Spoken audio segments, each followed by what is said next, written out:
cool. Maybe I should make you a video of how to DIY screen print. There you go. This is what your final product looks like. Oh, wow. Those are pretty awesome. So you can make anything. The tricky part is it has to be pretty simple. Yeah. But you just have to think of it in a way for it to be complex. But there's a lot of this kind of art coming out. I mean, it's kind of a trend for sure. It's pretty simple.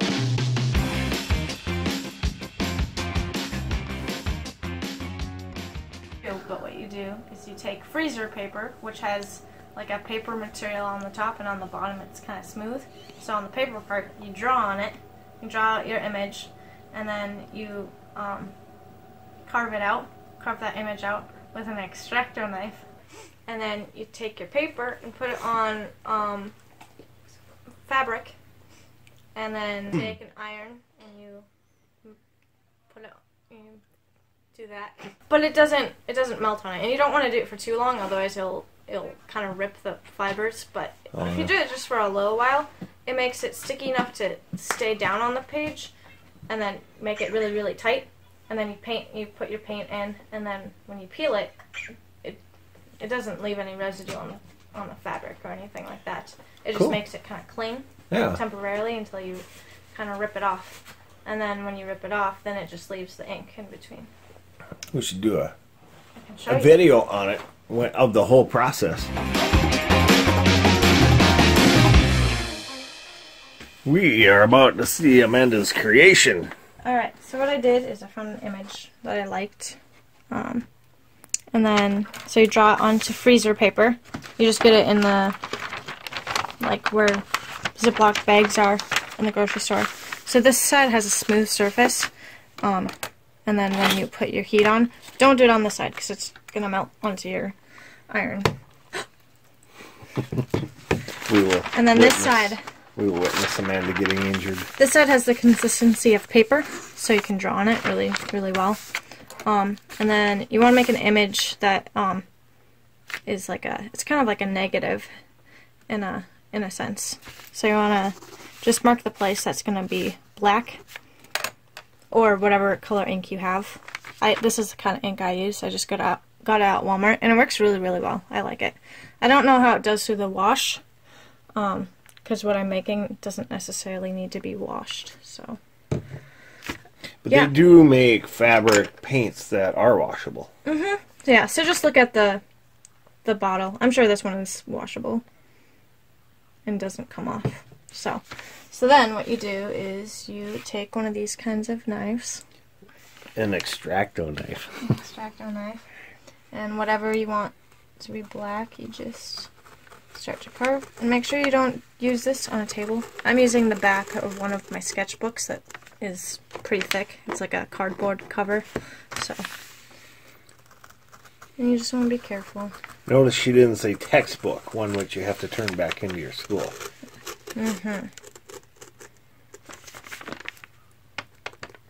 So you just want to be really tedious, because whatever you carve out, that's what your image is going to end up looking like.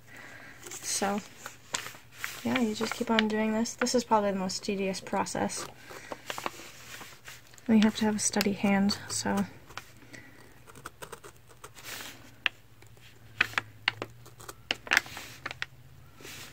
And sometimes on some images, like later after I get this all printed over, I'm going to have to paint the sun on, because this white space right there is going to be an entirely separate piece. Like if I were to carve this off and also carve all this, it would come off, and I kind of want all the white to stay together, so then when I paint over it, it'll be easier. And then I'll just go in and paint hand paint it in right there.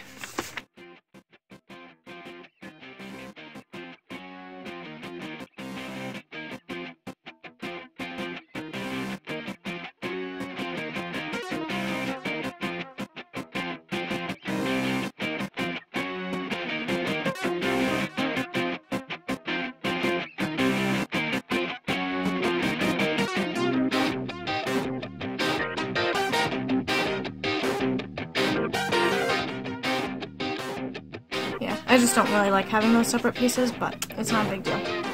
Cool. Okay. So the next step is get an old towel, lay it down. So usually when you carve out your image, it should stay all in one piece. That's what I intended to do, but I accidentally chopped it off. Sometimes you might have floating pieces that are small, but you just want to make sure that when you iron them on that they are placed where you want them. And then I also take some cardboard to lay it down, so then when I do iron it on, it's a little bit of a hard surface. So then you take your fabric, lay it down, and make sure that the smooth side of the freezer paper is on the fabric. Place everything the way you want it. So center it like so. Then I'm going to turn on my iron. I just have it set on linen.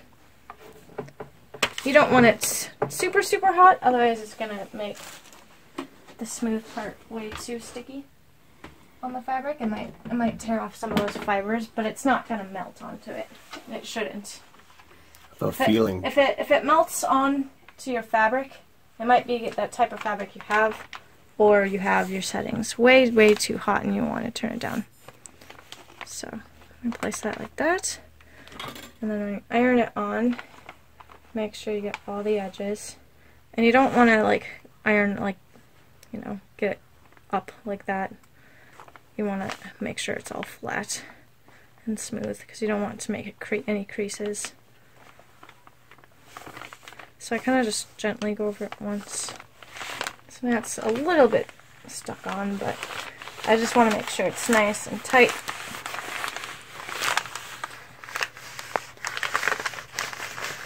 I want to get that air out of there in between the paper and the fabric. And then just kind of make sure all your edges are pretty secure, because you don't want that ink to leak through. Where'd you learn about this? Pinterest. Haha. So you Good want to source of creativeness. use some force. So that's pretty on there pretty well. So now unplug your iron. You don't really need it on anymore. So yeah, it's looking good. So then I'm taking, this is the ink I'm using. It's just fabric paint that I got at Walmart. Oh no. I forgot to wash my brush. That's a showstopper. Don't do that. Let's see. I have lots of brushes. Now to the backup brush. They're huge. Will it wash out of the brush? Yeah, it should. We'll see. Whatever. I bought it, so it's my mistake. Cost of doing art. And then, so put your ink on.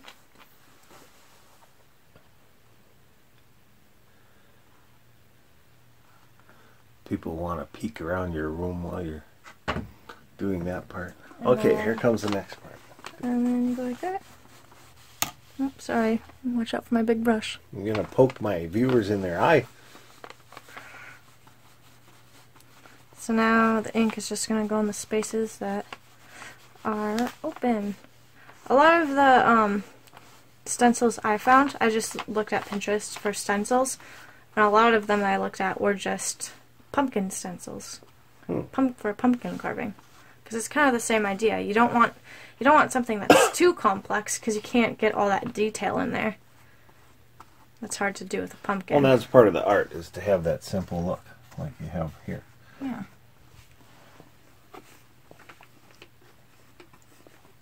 And then I usually do 2 coats of paint. I mean, you don't need as much as you put on the first time, but just want to coat it. And then when I'm finally done, I just do it all in the same way, so then your paint is kind of all flowing in the same direction. Now the tricky part is actually pulling it off, because sometimes, well, I'll just show you. Sometimes when you pull it, it needs to be pulled a certain direction, because some of the lines might be going this way, some might be going this way. So if you're pulling it this, like, I don't know, a certain, yeah, whatever. What lines are you talking about? Oh, the paint lines? the paper. And usually I cut this off. Usually I do this before I paint everything on.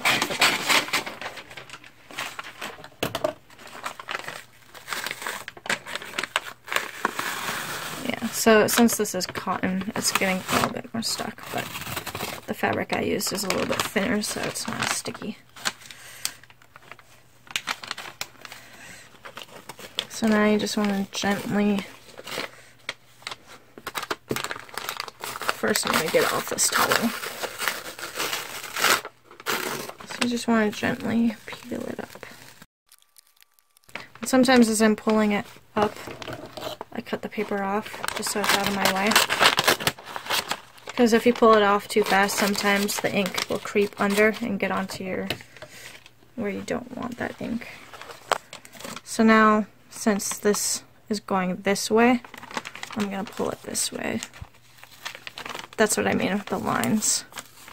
Because since this is, it wants to be, it's kind of like a sticker. You wouldn't pull, like, it's just going to stick this way. But oh yeah, I see what you mean. You kind of want to pull it in the direction that it naturally wants to go. Yeah, I can see the difference on how it pulls different ways. You kind of get the feel for it once you do it a few times.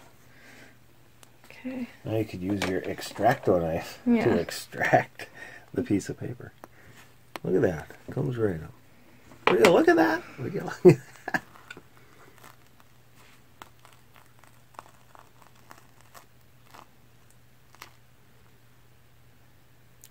Don't let your ink touch.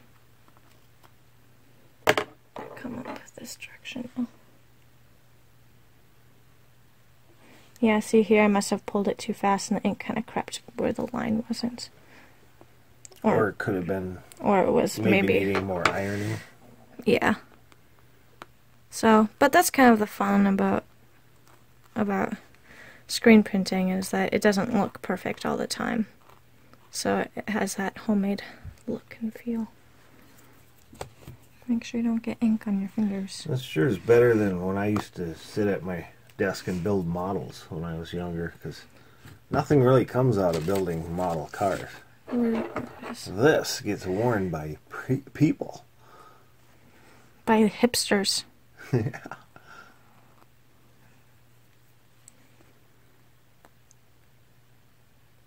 Make sure you don't poke a hole through your fabric either. No. There we go. So there's a part on the image that I was copying that had... There's a little bit of a sun line that I'm just gonna... So I wasn't able to get this part in, so I'm just gonna hand draw that in. I guess this technically isn't true screen print, but it has that same look.